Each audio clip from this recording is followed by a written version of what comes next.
नमस्कार। शीतल की कहानियों में आपका स्वागत है। आज की कहानी है खून के रिश्ते।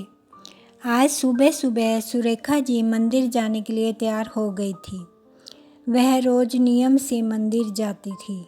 अभी दरवाज़ा हल्का सा खुला ही था कि उनकी बहू सुमन अपने पति राजीव से कहने लगी, मैं तो रोज़ सुबह की खटपट से परेशान आ गई हूँ।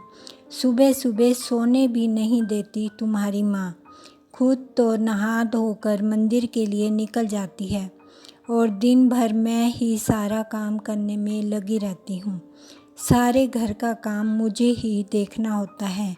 लेकिन सुरेखा, ऐसा तो नहीं है कि पूरे घर का काम तुम ही करती हो। झाड़ू पोछा और बर्तन के लिए तो काम वाली बाई रखी हुई है और मुझे मालूम है कि सब्जी साफ करना और काटने जैसे कुछ काम तो मेरी माँ भी करवाती है। लेकिन तुम हो कि सुबह सुबह चिल्लाना शुरू कर देती हो। अजी, झाड़ू पोछा और बर्तनों के अलावा भी बहुत सा काम होता है घर में। तुम्हारी माँ तो मंदिर में 2 घंटे लगाकर आती है। इतने तक मैं सारा काम निपटा चुकी होती हूँ। मुझे तो एक बात समझ नहीं आती, जब इनका घर में दिल लगता ही नहीं है तो तुम इन्हें किसी वृद्ध आश्रम में क्यों नहीं छोड़ आते। वहाँ इन्हें इनकी उम्र की सहेलियाँ भी मिल जाएंगी। सुमन, मैं तुमसे कितनी बार कह चुका हूँ, मेरी माँ के बारे में ऐसी बातें मत किया करो। मुझे तो समझ नहीं आता कि मैं तुमसे बात करके सिर खपाई कर ही क्यों रहा हूँ। तुम्हारा तो यह रोज़ का काम है। अब थोड़ी देर शांति से मुझे सोने दो। सुरेखा जी अपने बेटे और बहू की सारी बातें सुन चुकी थी, लेकिन वह जानती थी कि यह तो उनकी बहू का रोज़ का काम है। उसने घर का माहौल ही ऐसा बना रखा था कि वहाँ कोई शांति से रह ही नहीं सकता था। इसलिए थोड़ी देर शांति में रहने के लिए सुरेखा जी मंदिर चली जाया करती थी। बरसों पहले उनके पति की मृत्यु हो चुकी थी। इकलौते बेटे राजीव के अलावा उनका था ही कौन। राजीव उन्हें उनकी शादी के 10 साल बाद मन्नतें मांग मांग कर मिला था। यदि वे उसके साथ ना रहती तो फिर कहाँ जाती। राजीव भी अपनी माँ का पूरा ख्याल रखता था। राजीव और सुमन का एक बेटा है, सोनू, जिसे अपनी दादी माँ का साथ बहुत सुहाता है। लेकिन राजीव की पत्नी सुमन को अपनी सासू माँ फूटी आँख नहीं सुहाती। जब भी सुरेखा जी अपने पोते के साथ हंसती बतियाती तो बहू की घूरती नज़रें उनकी हंसी को वहीं दबा देती और वो सहम कर रह जाती। सोनू अपनी दादी से इतना अधिक प्यार करता था कि एक पल भी वह उनके बिना बिताना नहीं चाहता था। यही बात सुमन को अच्छी नहीं लगती थी। राजीव जब भी शाम को दफ्तर से लौट कर आता तो अक्सर उसके सामने एक ही रट लगाए रखती कि मैं तो तुम्हारी माँ का काम करते करते थक चुकी हूँ। तुम्हारी माँ तो दिन भर पड़े पड़े खांसती रहती है। अब मुझे इससे छुटकारा चाहिए। सुरेखा जी की हमेशा यही कोशिश रहती कि उनकी बहू पर काम का बोझ कम से कम रहे। तबीयत ठीक रही तो बहू के साथ उसके काम में हाथ बटा दिया करती थी। जब भी काम वाली बाई छुट्टी पर रहती तो बिना देर किए बर्तन भी साफ कर दिया करती थी। लेकिन बहू पर तो जैसे उन्हें वृद्धाश्रम भेजने का भूत सवार हो गया था, जिस कारण घर में हमेशा कलह का वातावरण रहता था। पर राजीव यह बात मानने को बिल्कुल तैयार नहीं था। इसी प्रकार ही काफ़ी समय व्यतीत होता रहा। आज सुमन के कुछ रिश्तेदार उसके घर आए हुए थे तो सुरेखा जी को उसी समय खांसी छिड़ गई। वे काफ़ी देर ज़ोर ज़ोर से खांसती रही। उस समय तो सुमन ने कुछ नहीं कहा, लेकिन रात को जब राजीव घर लौटा तो सुमन ने फिर से हंगामा शुरू कर दिया और जिद ठान ली कि अब वह माँ जी को वृद्धाश्रम भेजकर ही दम लेगी। रात को जब सब लोग सो रहे थे तो राजीव पानी पीने के लिए अपने कमरे से बाहर आया। देखा तो माँ के कमरे की बत्ती जल रही थी। राजीव ने अंदर जाकर देखा तो उसकी माँ किसी गहन सोच में गुम थी। राजीव अपनी माँ के पास जाकर उनकी गोद में सर रखकर लेट गया। क्या हुआ माँ, कोई परेशानी है? बेटा, मैं सोच रही थी कि केवल मेरी वजह से तुम दोनों में रोज क्लेश होता है। घर का वातावरण बोझिल हो चुका है। बेटा, मैं तो अपनी ज़िंदगी जी चुकी हूँ।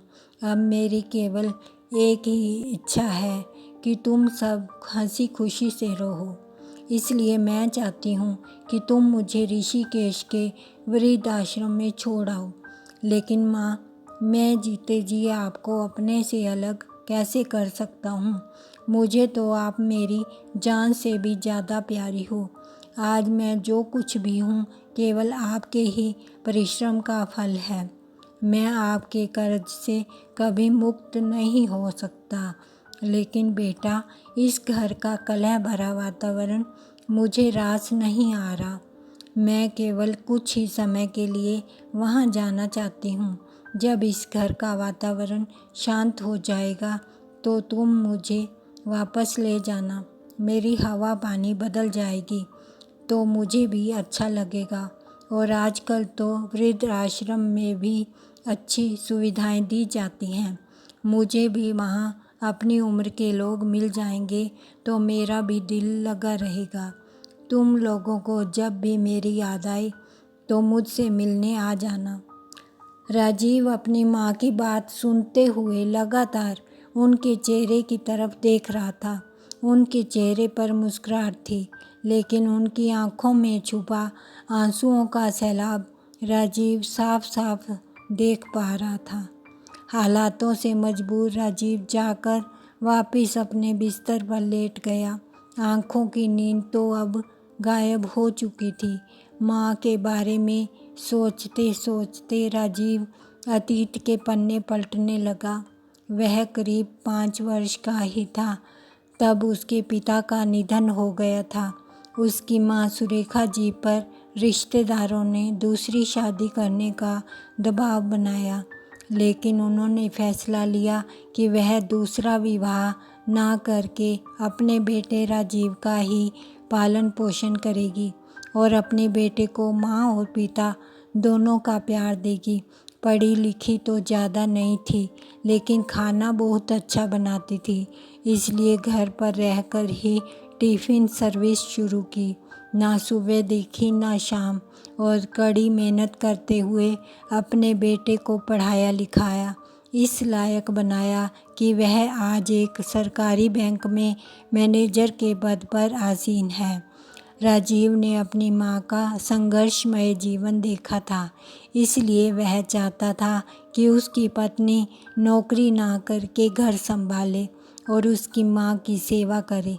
परंतु राजीव का यह मातृ प्रेम सुमन को कतई पसंद नहीं था, और जिस बात ने सुमन को और भी अधिक चिड़चिड़ा बना दिया वो ये थी कि उसका बेटा सोनू भी अपनी माँ से ज़्यादा अपनी दादी से ही प्यार करता था। इस सब का परिणाम यह हुआ कि सुमन आए दिन अपनी सासू माँ पर कटाक्ष करने लगी थी और अपने तीर जैसे शब्दों से घायल करने लगी। सुरेखा जी सहनशीलता की मूर्ति थी, परंतु अपनी बहू के मुख से कटाक्ष सुनते सुनते सुरेखा जी का अंतर्मन धीरे धीरे जवाब देने लगा था। धीरे धीरे वह अस्वस्थ रहने लगी। अक्सर खांसी करते हुए उन्हें उल्टी हो जाती थी।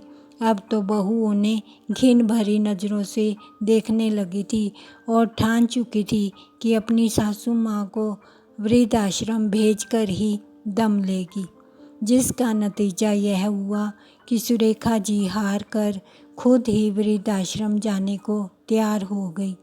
राजीव भी यह बात समझ गया था कि उसकी माँ को इस घर में घुट घुट कर जीना पड़ रहा है, जिस कारण उनका स्वास्थ्य गिरता जा रहा है। परिस्थितियों से परास्त होकर राजीव अपनी माँ को वृद्धाश्रम छोड़ने के लिए तैयार हो गया। लेकिन सोनू अपनी दादी की वृद्धाश्रम जाने की बात सुनते ही तुरंत अपनी दादी से लिपट गया। मैं दादी को कहीं नहीं जाने दूंगा, दादी मेरे साथ रहेगी। चिल्लाते हुए वो ज़ोर ज़ोर से रोने लगा। उसे रोता देख राजीव भी अपना दिल हारने लगा, परंतु फिर उसने अपने बेटे को समझाया, बेटा, दादी को कुछ समय के लिए आराम की ज़रूरत है। जब कुछ समय के बाद उनकी तबीयत ठीक हो जाएगी तो हम उन्हें वहाँ से ले आएंगे। आखिरकार दिल पर पत्थर रखकर राजीव अपनी माँ को वृद्धाश्रम छोड़ आया। सुरेखा जी के घर से जाने के बाद राजीव और सोनू बहुत ही उदास हो गए, परंतु सुमन की खुशी का ठिकाना नहीं। सोनू हर रोज़ स्कूल से आने के बाद अपनी दादी के कमरे में बैठा रहता। सुमन उसे बहुत मनाती कि वह उसके पास आकर बैठे, परंतु वह वहीं अकेले बैठना ही पसंद करता था। उस दिन के बाद से राजीव भी अपनी नौकरी में और अधिक व्यस्त हो गया और 1 महीना कब बीत गया पता ही नहीं चला। बहुत बार राजीव सोचता कि जाकर अपनी माँ को वापस लेकर आए, लेकिन फिर किसी न किसी काम में व्यस्त हो जाता। ऐसे करते करते 3 महीने व्यतीत हो गए और एक दिन वृद्धाश्रम से राजीव के पास फ़ोन आया। मिस्टर राजीव, आपकी माताजी श्रीमती सुरेखा का बीती रात दिल का दौरा पड़ने से देहांत हो चुका है। आप तुरंत आश्रम पहुंच जाइए। यह बात सुनते ही राजीव सन्न रह गया और अपना सिर पकड़कर धड़ाम से ज़मीन पर बैठ गया। रोते हुए बोलने लगा, कितना क्रूर था मैं, जो अपनी माँ को ही वृद्धाश्रम छोड़कर आ गया और उन्हें वापस लेकर आना तो दूर, मैं तो उनसे मिलने तक का समय ना निकाल पाया। मैं उस माँ को कैसे भूल गया जिसने अपना संपूर्ण जीवन मुझ पर कुर्बान कर दिया, जिसकी गोद में सर रखते ही मैं सारी दुनिया की परेशानियों को भूल जाता था। साक्षात ईश्वर का रूप थी मेरी माँ, और ऐसी पूजनीय माँ के जीवन के अंतिम पड़ाव में मैं उनके साथ नहीं था। मैं ऐसा अनर्थ कैसे कर बैठा। राजीव की आंखों से निरंतर अश्रुधारा प्रवाहित हो रही थी। उसी समय सुमन भी बाजार से वापस लौट आई। देखा तो राजीव निढाल सा जमीन पर पड़ा हुआ लगातार आंसू बहा रहा था। सुमन उसे देखकर घबरा गई और उससे पूछने लगी, क्या हो गया, आप रो क्यों रहे हैं। सुमन को देखते ही राजीव ज़ोर ज़ोर से चिल्लाने लगा, सब तुम्हारा किया धरा है, यह केवल तुम्हारे कारण हुआ है। लेकिन मैंने क्या किया, कुछ बताइए तो, क्या हुआ। सुमन बोली तो राजीव भरे गले से बोला, तुम मेरी माँ से छुटकारा चाहती थी ना, माँ ने हमेशा के लिए तुम्हें छुटकारा दे दिया। माँ यह दुनिया छोड़कर हमेशा हमेशा के लिए चली गई है। यह सुनते ही सुमन को झटका लगा और सोनू यह सुनते ही ज़ोर ज़ोर से रोने लगा। सुमन राजीव से माफ़ी मांगते हुए उसे सांत्वना देने लगी। हमें जल्दी ही ऋषिकेश के लिए निकलना होगा, लेकिन बाहर तेज़ बरसात है। जैसे ही बारिश कम होगी हम चल पड़ेंगे। लेकिन बारिश हर बीते पल के साथ तेज होती जा रही थी। राजीव ने समय व्यर्थ न गंवाते हुए ड्राइवर को फ़ोन किया और उसे कहा कि उन्हें जल्दी से जल्दी ऋषिकेश पहुंचना है। लेकिन ड्राइवर ने कहा कि ऋषिकेश के पूरे रास्ते में तेज मूसलाधार वर्षा हो रही है। पानी भर जाने के कारण पूरा मार्ग रुका हुआ है। बाढ़ जैसी स्थिति बनी हुई है। ऐसे में घर से बाहर निकलने का मतलब है किसी मुसीबत को बुलावा देना। हमें कुछ देर के लिए बारिश कम होने का इंतज़ार करना पड़ेगा। उधर वृद्धाश्रम से राजीव के पास दोबारा फ़ोन आया कि यदि वे लोग सुबह तक नहीं पहुंचते हैं तो आश्रम के अधिकारी ही स्वयं सुरेखा जी का अंत्येष्टि संस्कार कर देंगे। लेकिन बारिश कम होने का नाम ही नहीं ले रही थी। दुखी मन से राजीव बैठा हुआ यही सोचता रहा कि कब बारिश कम हो और कब वह यहाँ से चले। आत्मग्लानि से भरा वह केवल उसी समय को कोस रहा था जब वह अपनी माँ को वृद्धाश्रम में छोड़ आया था। सारी रात बीत गई और सुबह हो चुकी थी, लेकिन अभी तक मूसलाधार बारिश नहीं रुकी थी। जब सुबह तक उनका जाना संभव नहीं हो पाया तो आश्रम में उनकी माँ का संस्कार कर दिया गया। 2 दिन बाद राजीव अपने परिवार के साथ आश्रम पहुँचा और अपनी माँ की अस्थियाँ गंगा में प्रवाहित करके रोते कल्पते खाली हाथ वापस आ गया। घर आकर राजीव और सुमन बहुत दुखी थे। राजीव का किसी काम में मन नहीं लग रहा था, लेकिन इस घटना ने सोनू को तो झकझोर कर रख दिया। उसका बचपन जैसे कहीं गुम सा हो गया। उसकी माँ जो सब्जी बना कर देती वह खा लेता है, जहाँ बैठने को कहती वह बैठ जाता। वह गुमसुम सा सारे काम करते जा रहा था, लेकिन जब भी पढ़ाई करने बैठता तो उसका मन नहीं लगता था। किताब उठाकर बैठा रहता, परंतु एक अक्षर भी नहीं पढ़ पाता था। एक दिन सोनू जब स्कूल से घर वापस आया तो आकर बिस्तर पर निढाल सा गिर गया। सुमन ने देखा तो उसे बुखार था। थर्मामीटर लगाने पर पता चला कि बुखार 104 डिग्री था। सुमन घबरा गई और तुरंत राजीव को फ़ोन किया। जल्दी से उसे डॉक्टर के पास लेकर गए और दवाई दी, परंतु बुखार तो उतरने का नाम ही नहीं ले रहा था। हमेशा 103-104 डिग्री के करीब रहता। रह रहकर सोनू नींद में ही दादी माँ को बुलाता रहता। करीब 1 सप्ताह तक भी जब दवाइयों ने असर नहीं किया तो वे दोनों सोनू को मनोचिकित्सक के पास लेकर गए।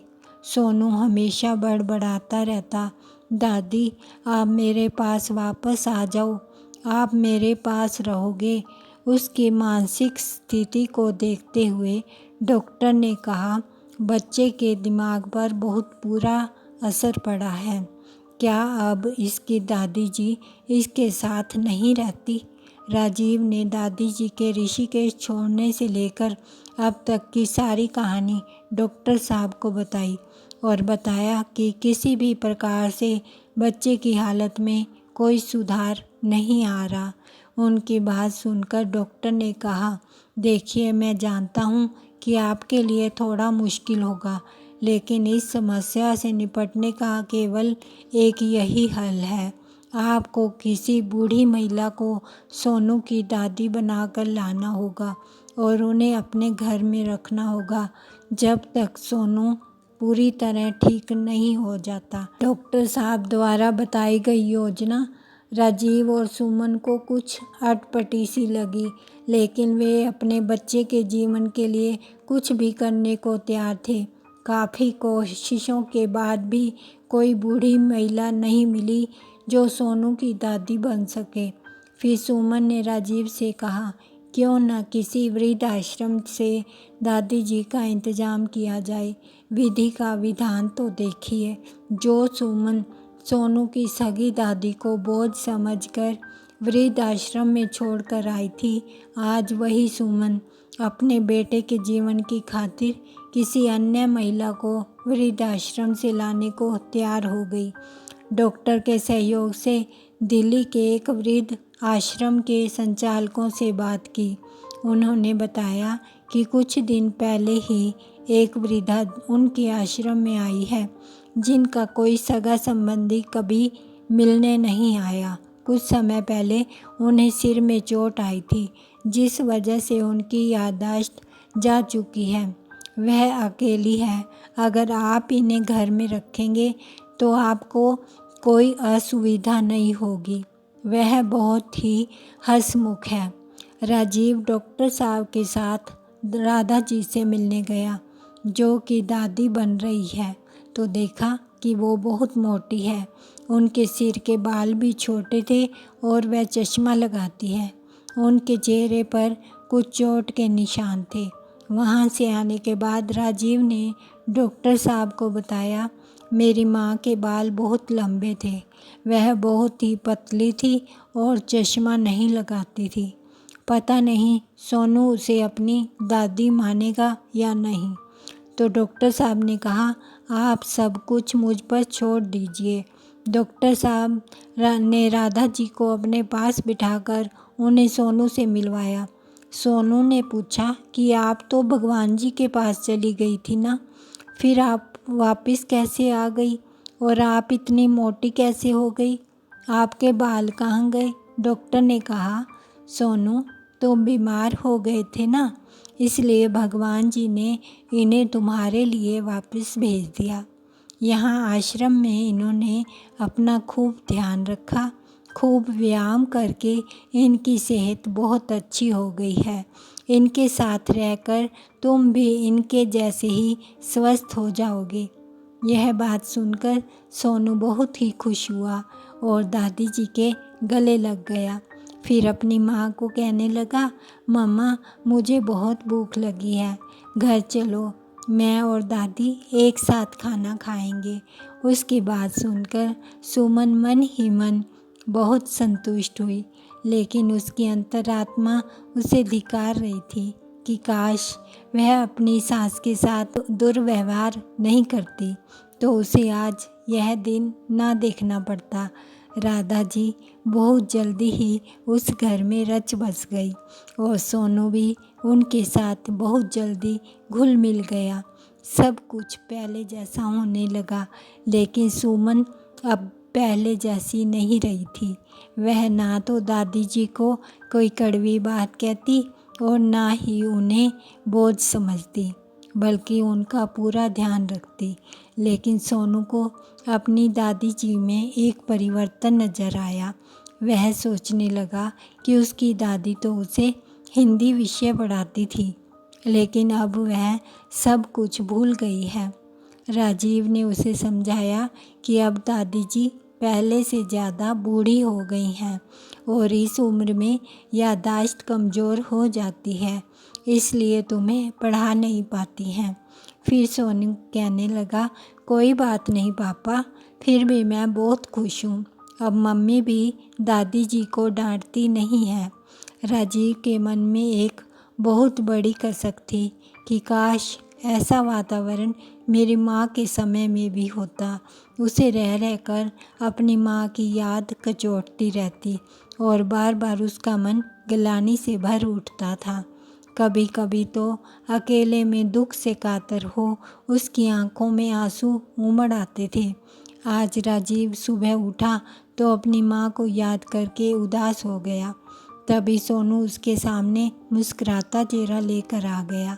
क्या पापा, आप रो रहे हैं? अब तो दादी भी हमारे पास आ गई है। पापा, मेरे पास आपकी उदासी दूर करने का एक बहुत अच्छा आइडिया है। आज आप ऑफिस नहीं जाएंगे, हम सब शॉपिंग पर चलेंगे। मेरी और दादी की मनपसंद चीज़ें खरीद कर लाएंगे और शाम को हम सब पार्क जाएंगे। राजीव भी बहुत उदास था, तो कुछ देर सोचकर बोला, चलो भाई, आज तुम्हारी बात मान ही लेते हैं। इतना सुनते ही सोनू खुशी से उछल पड़ा। सभी लोग जल्दी से तैयार होकर शॉपिंग के लिए निकल गए। सभी का दिल उमंग और प्रसन्नता से भरा हुआ था। शॉपिंग के बाद उन्होंने रेस्टोरेंट में खाना खाया और शाम को पार्क में खूब मस्ती की। जब घर लौटने का समय हुआ तो सभी लोग गाड़ी में बैठने लगे। राजीव और सुमन गाड़ी में बैठ चुके थे और दादी जी जैसे ही गाड़ी का दरवाज़ा खोलने लगी तो सोनू ने देखा कि सड़क के दूसरी ओर आइसक्रीम पार्लर था। उसने अपनी दादी से कहा, दादी आइसक्रीम खानी है, चलो ना। ऐसा कहते ही वह उनका हाथ पकड़कर तेज़ी से दौड़ने लगा। दादी ने देखा सामने से तेज गति की कार बेकाबू होकर आ रही थी और सोनू को बचाने के इरादे से उन्होंने उसका हाथ तेज़ी से पीछे की ओर खींचा।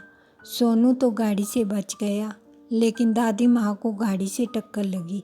वह कुछ दूरी पर जाकर गिरी और उनके सिर से खून की धारा बह निकली। सुमन और राजीव एकदम घबरा गए। क्षण भर की भी देरी ना करते हुए वे उन्हें लेकर पास के अस्पताल में पहुंचे। उन्होंने वृद्ध आश्रम के संचालक को भी शीघ्र अस्पताल आने को कहा।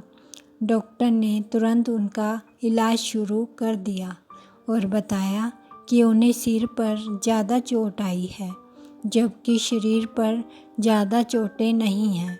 कुछ समय बाद वृद्ध आश्रम के संचालक भी पहुंच गए।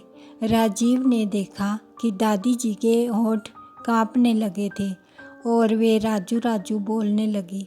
राजीव को यह शब्द सुनकर अपने कानों पर विश्वास नहीं हुआ, क्योंकि यह उसके बचपन का नाम है और इस नाम से केवल उसे उसकी माँ ही पुकारा करती थी।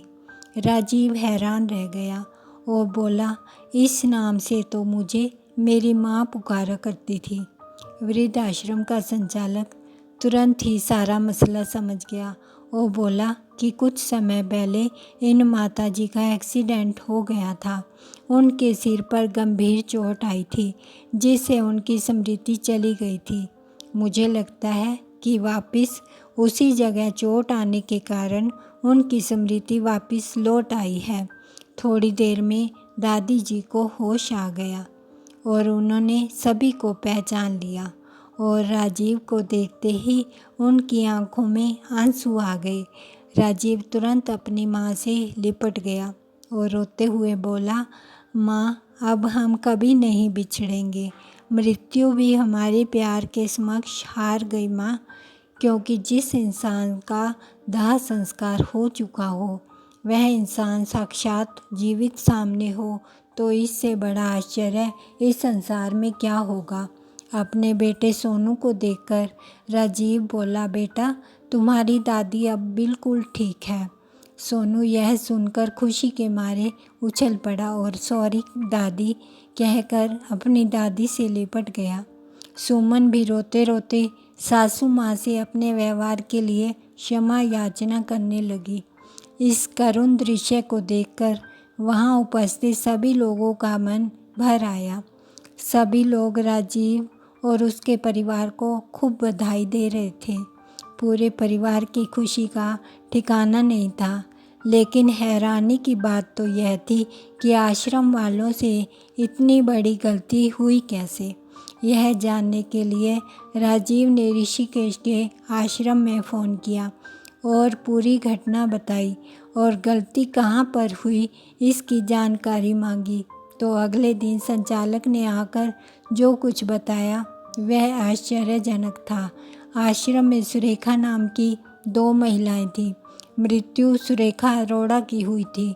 इत्तेफाक की बात है कि जिस दिन सुरेखा अरोड़ा की मृत्यु हुई उसी दिन ही आपकी माँ जी यानी कि सुरेखा शर्मा जी का पैर फिसल जाने के कारण सिर में चोट लगी थी। क्योंकि चोट गहरी थी इसलिए इलाज के लिए उन्हें दिल्ली के अस्पताल में भेजा गया और इलाज के बाद उन्हें वहाँ के ही वृद्ध आश्रम में ठहराया गया।